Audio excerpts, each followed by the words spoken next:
అందరికీ నమస్కారం. ఓసారి మనందరి ఇళ్లల్లో రోజు ఉదయాన్నే జరిగే ఒక దృశ్యాన్ని కళ్ల ముందుకు తెచ్చుకుందాం. అలారం మోగుతుంది. గడియారం మాత్రం ఆగకుండా పరుగెడుతూనే ఉంటుంది. వంటగదిలోంచి అమ్మ అరుస్తూ ఉంటుంది, లేవండి, స్కూల్ బస్సొచ్చేస్తుంది, త్వరగా కానివ్వండి అని. నాన్నేమో ఒక చేత్తో టిఫిన్ తింటూ మరో చేత్తో ఫోన్లో ఆఫీస్ మెయిల్స్ చెక్ చేసుకుంటూ హడావిడిగా సిద్ధమవుతూ ఉంటారు. ఇంత గందరగోళం మధ్యలో స్కూల్ యూనిఫామ్ వేసుకున్న ఓ చిన్నారి తినడానికిష్టం లేకపోయినా బలవంతంగా ప్లేట్ ముందు పెట్టుకుని చాలా నీరసంగా కూర్చునుంటుంది. ఈ సీన్ మనలో చాలామందికి బాగా పరిచయమే కదా. ఆ తర్వాత రోజంతా మనం ఏం గమనిస్తాం? పిల్లలు స్కూల్ నుంచి రాగానే సోఫాలో డల్గా పడుకుంటారు. చిన్న విషయాలకే అలసిపోతారు. తరచుగా జలుబు, జ్వరం ఏదో ఒకటి వస్తూనే ఉంటుంది. వాళ్లలో ఆ ఉత్సాహం, ఆ చురుకుదనం ఎక్కడా కనిపించదు. ఇదంతా చూసినప్పుడు మనందరి మనసులో తెలియకుండానే ఒక ప్రశ్న మొదలవుతుంది. ఏమైంది ఇతరం పిల్లలకి?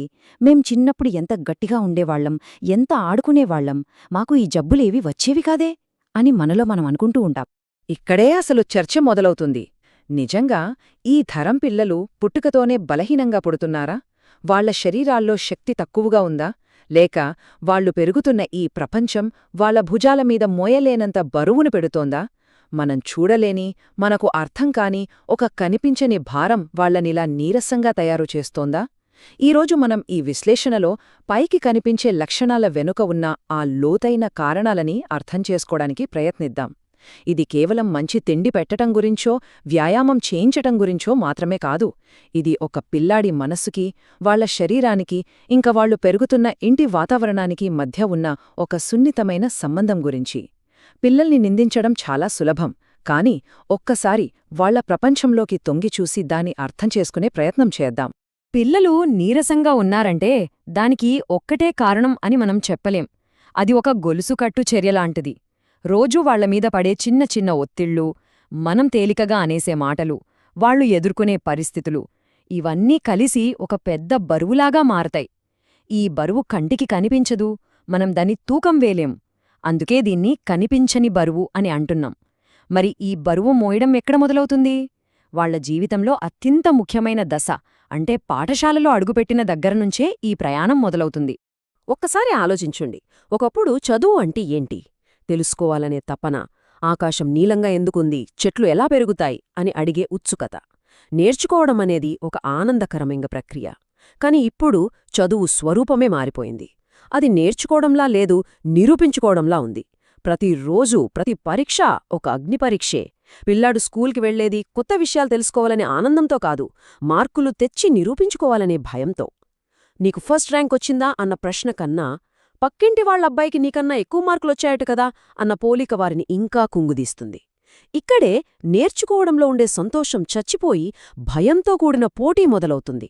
ఆ ఉత్సుకత స్థానంలో నేను అందరికన్నా వెనుకబడిపోతానేమో, అమ్మానాన్నల్ని నిరాశపరుస్తానేమో అన్న ఆందోళన వారి చిన్న మనస్సుల్ని పూర్తిగా ఆక్రమిస్తుంది. ఈ భయం, ఈ ఆందోళన నిరంతరం వారి శరీరంలో శక్తిని కొద్దికొద్దిగా హరించివేస్తుంది. ఇది వాళ్లు మోస్తున్న మొదటి అతిపెద్ద బరువు. ఇక రెండో బరువు దగ్గరకొద్దాం, శారీరక శ్రమ. మన చిన్నతనం గుర్తుందా? స్కూల్ నుంచి ఇంటికి రాగానే పుస్తకాల బ్యాగ్ ఒక మూలన పడేసి, చెప్పులు కూడా వేసుకోకుండా బయటికి గ్రౌండ్లోకి పరిగెట్టేవాళ్లం. ఆ మట్టిలో ఆడటం, చెమటలు కక్కేలా స్నేహితులతో కలిసి పరిగెత్తడం, అది కేవలం సరదాకోసం కాదు.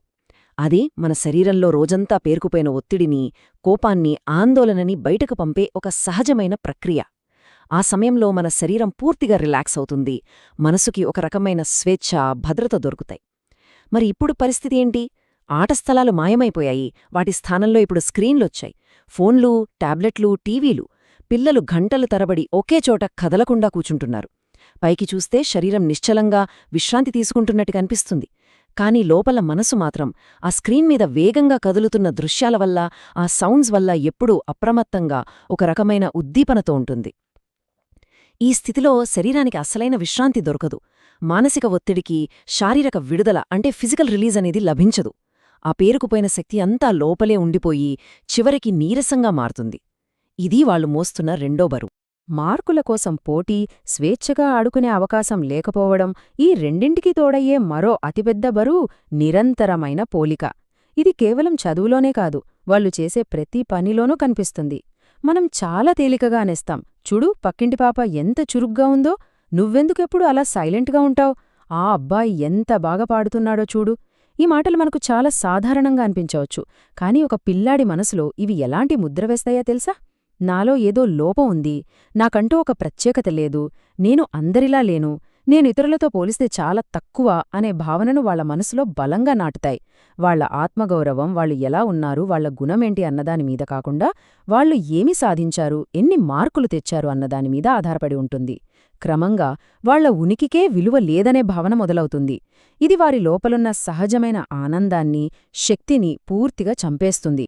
ఈ ఒత్తిళ్లన్నీ అంటే చదువులో నిరంతరం నిరూపించుకోవాలనే భయం, స్వేచ్ఛగా బయట ఆడుకోలేకపోవడం వల్ల శరీరంలో పేరుకుపోయిన ఒత్తిడి, ప్రతి విషయంలో ఇతరులతో పోల్చబడటం, ఇవన్నీ కలిసి ఆ పసిమనసులో ఒకే ఒక్క సందేహాన్ని, ఒక విషపు ఆలోచనని బలంగా నాటుతాయి. ఆ ఆలోచనే, బహుశా నేను సరిపోనేమో, మేబీ ఐఎమ్ నాట్ ఇనఫ్, నాలో ఏదో లోపముంది, అందుకే నన్ను అందరితో పోల్చుస్తున్నారు. ఈ ఒక్క ఆలోచన చాలు వారి ఆత్మవిశ్వాసాన్ని పునాదులతో సహా కదలించడానికి. ఈ ఆలోచనతో బ్రతికే ఒక పిల్లాడు ఎలా చురుగ్గా ఉండగలడు? వాళ్ల ముఖంలో ఆ నవ్వు, ఆ కళ ఎలా కనిపిస్తుంది? వాళ్లు ఎలా బలంగా తయారవగలరు? ఇంతే అనుకుంటున్నారా? ఇంకా ఉన్నాయి. మనం చాలా తేలికగా, సరదాకి అనే మాటలు కూడా వారిపై పెద్ద బరువుగా మారతాయి. ఎవరైనా బంధువులు వచ్చినప్పుడు, ఏంటి బాబూ ఇంకా ఎత్తు పెరగలేదు, కొంచెం లావ్ అయ్యావు చూసుకో అంటారు. పెద్దవాళ్లకు ఇవి కేవలం మాటలు, కాని ఎదుగుతున్న పిల్లల సున్నితమైన మనసులో నా శరీరంలో ఏదో తప్పుంది, నేను అందర్లా సాధారణంగా లేను అనే ఒక లోతైన అభద్రతాభావాన్ని పెంచుతాయి. దీనికి తోడు ఇంట్లో తల్లిదండ్రుల మధ్య ఉండే ఒత్తిడి. పిల్లలు మనం చెప్పే మాటల కన్నా మన ముఖంలో కనిపించే భావోద్వేగాలను, మన మధ్య ఉండే నిశ్శబ్దాన్ని ఎక్కువగా గ్రహిస్తారు. ఇంట్లో డబ్బు గురించిన ఆందోళన, ఆఫీస్ పని గురించిన టెన్షన్ ఉన్నప్పుడు ఆ ఉద్రిక్తతను పిల్లల మనసు ఒక స్పాంజ్లా పీల్చుకుంటుంది. ఆ భారం కూడా తెలియకుండానే వాళ్ల భుజాల మీద పడుతుంది. ఇప్పటివరకు మనం పిల్లల మీద బయటనుంచి ఎలాంటి ఒత్తిళ్లు పడుతున్నాయో మాట్లాడుకున్నాం. ఇవన్నీ మానసికమైనవి.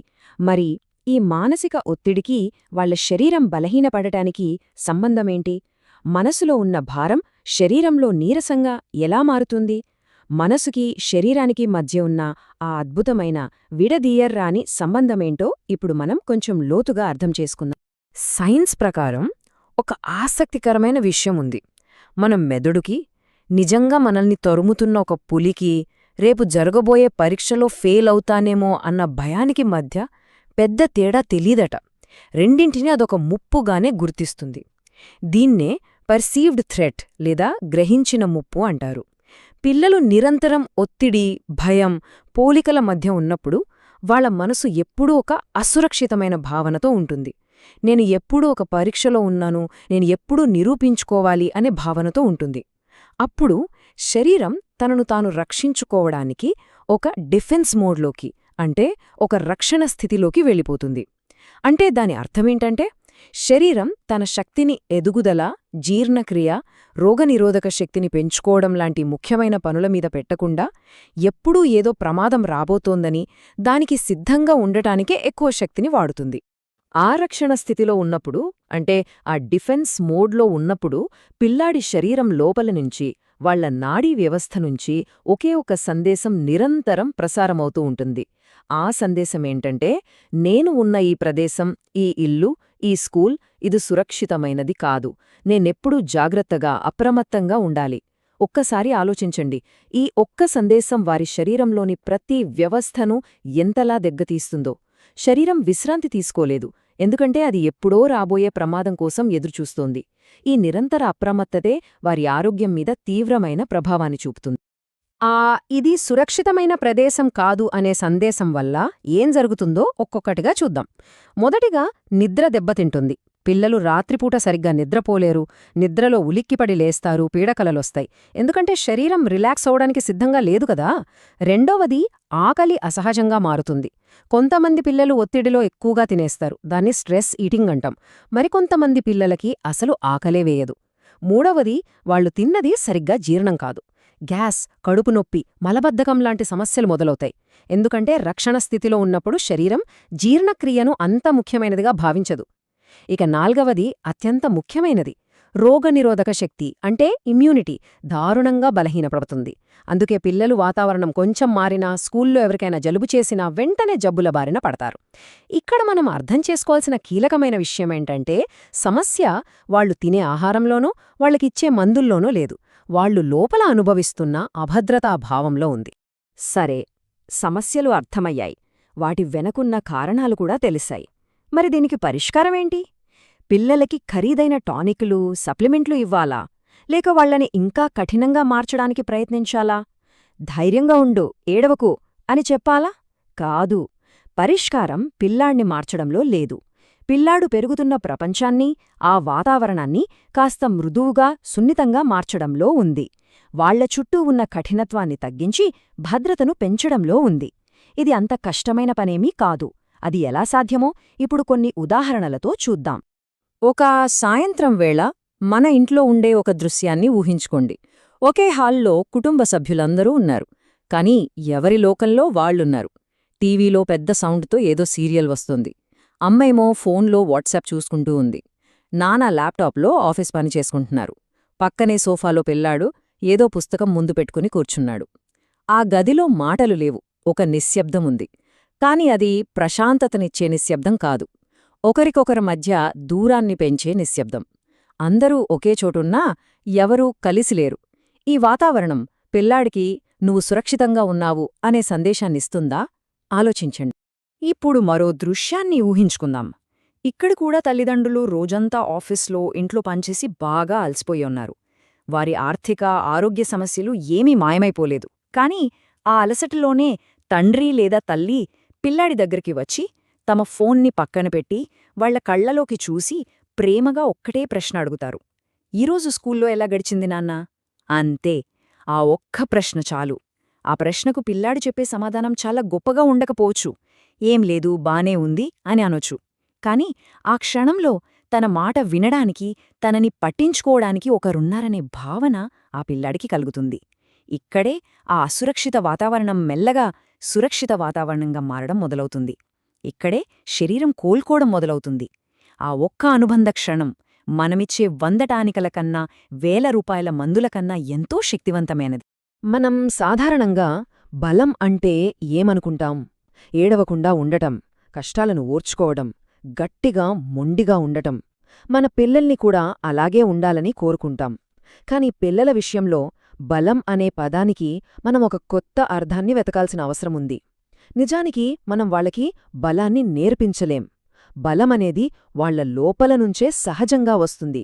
మనం చెయ్యాల్సిందల్లా ఆ బలం పెరగడానికి, మొలకెత్తడానికి అవసరమైన సరైన వాతావరణాన్ని కల్పించడమే. దీన్ని అర్థం చేసుకోవడానికి ఒక చిన్న ఉదాహరణ తీసుకుందాం. మనం ఒక మొక్కని పెంచేటప్పుడు ఆ మొక్క దగ్గరికి వెళ్ళి గట్టిగా ఉండు, గాలికి పడిపోకు, వానకి తట్టుకో అని చెప్పం కదా. మనమేం చేస్తాం? దానికి మంచి మట్టి, నీరు, సూర్యరశ్మి అందించి దాని వేర్లు భూమిలోకి లోతుగా, బలంగా పెరిగేలా చూస్తాం. వేర్లు బలంగా ఉన్నప్పుడు ఎంత పెద్ద తుఫానొచ్చినా ఆ మొక్క తట్టుకుని నిలబడుతుంది. పిల్లలు కూడా అంతే. వాళ్ళని కఠినంగా ఉండు అని చెప్పడం ద్వారా వాళ్లు బలపడరు. ప్రేమ, అంగీకారం, భద్రత ఇలాంటి సురక్షితమైన వాతావరణాన్ని మనం ఇచ్చినప్పుడు వారి ఆత్మవిశ్వాసమనే వేర్లు బలంగా పెరుగుతాయి. అప్పుడు వాళ్ళు జీవితంలో ఎదురయ్యే ఏ కష్టాన్నైనా, ఏ ఒడిదుడుకునైనా తట్టుకునేంత బలంగా వాటంతటవే తయారవుతాయి. ఈ ఒక్క వాక్యం మనం పిల్లల్ని చూసే దృక్పథాన్ని పూర్తిగా మార్చే శక్తుంది దీనికి. పిల్లలు బలహీనులు కాదు, వాళ్లు చాలా సున్నితమైన వాళ్లు, సెన్సిటివ్గా ఉంటారు. అంటే దాన్నర్థం వాళ్ల చుట్టూ ఉన్న వాతావరణాన్ని, మనుషుల భావోద్వేగాలను, మనం మాట్లాడే మాటల వెనుక ఉన్న ఉద్దేశ్యాలను పెద్దలకన్నా చాలా త్వరగా, లోతుగా గ్రహిస్తారు. ఇదొక బలహీనత కాదు, అదొక గొప్ప గుణం. కాని మనం ఆ సున్నితత్వాన్ని ఒక బలహీనతగా చూస్తున్నాం. ఎందుకంత సెన్సిటివ్గా ఉన్నావు, ప్రతిదానికి ఏడుస్తావు అని వాళ్లనంటాం. నిజానికి ఆ సున్నితత్వమే వారిని భవిష్యత్తులో దయగల, ప్రేమగల, ఇతరులను అర్థం చేసుకునే మనుషులుగా మారుస్తుంది. మనం చెయ్యాల్సిందల్లా ఒక్కటే, వారి సున్నితత్వాన్ని దెబ్బతీయకుండా దాన్ని గౌరవించే వాతావరణాన్ని ఇవ్వడమే. ఈ మొత్తం విశ్లేషణ చివరికి మనల్ని మనం వేసుకోవాల్సిన ఒకే ఒక్క ప్రశ్న ఇది: మనం మన పిల్లల్ని మనకు నచ్చినట్టుగా మార్చడానికి ప్రయత్నిస్తున్నామా? వాళ్లు మన అంచనాలకు తగ్గట్టు మనం అనుకున్నట్టుగా ఉండాలని ఆశిస్తున్నామా లేక మన అంచనాలను, మనం వాళ్ళని పెంచుతున్న విధానాన్ని ఒక్కసారి ఆగి పునఃపరిశీలించుకోవాలా? సమస్య పిల్లాడిలో లేదు.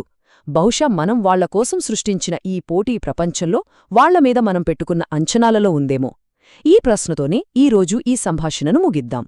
ఒకరిపై ఒకరు తీర్పులిచ్చుకోవడంతో కాదు, ఒకరినొకరం అర్థం చేసుకునే ప్రయత్నంతో. ఈ విషయాలు మీ అందరి జీవితానికి ఉపయోగపడుతున్నాయనిపిస్తే ఈ ఛానల్ని ఒక స్నేహితుడిలా భావించి సబ్స్క్రైబ్ చేసుకోండి. ఇక్కడ మనం ఆరోగ్యం, మనస్సు, జీవనశైలి గురించి అన్నీ చాలా సులభంగా మనకర్థమయ్యే భాషలో మాట్లాడుకుంటాం. ఈ విశ్లేషణలో చెప్పిన విషయాలు ఇంకా లోతుగా తెలుసుకోవాలంటే కింద డిస్క్రిప్షన్లో కొన్ని మంచి పుస్తకాల లింక్స్ పెట్టాను. వాటిని మీరు కొనుగోలు చేస్తే అది ఈ ఛానల్కు ఒక చిన్న సపోర్ట్ అవుతుంది. భవిష్యత్తులో మరింత మంచి కంటెంట్ తీసుకురావడానికి నాకు సహాయపడుతుంది. మీ సమయానికి ధన్యవాదాలు.